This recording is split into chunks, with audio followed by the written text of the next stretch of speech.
sveglia molto presto mia madre. Mi sta dicendo che mio padre, suo marito, di notte è venuto a trovarla.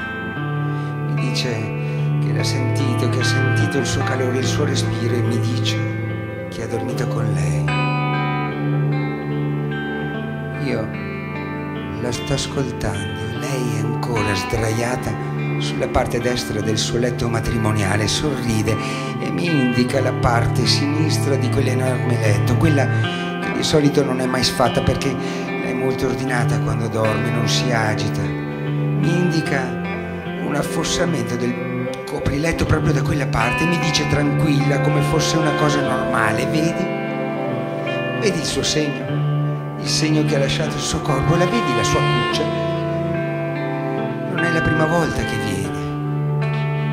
Ed io guardo la parte sinistra del suo letto e là, proprio là dove sta indicando lei, c'è un affossamento, proprio come se qualcuno molto delicatamente si fosse steso accanto a lei, sopra quel copriletto rosso con su stampati dei grossi frutti di melograno.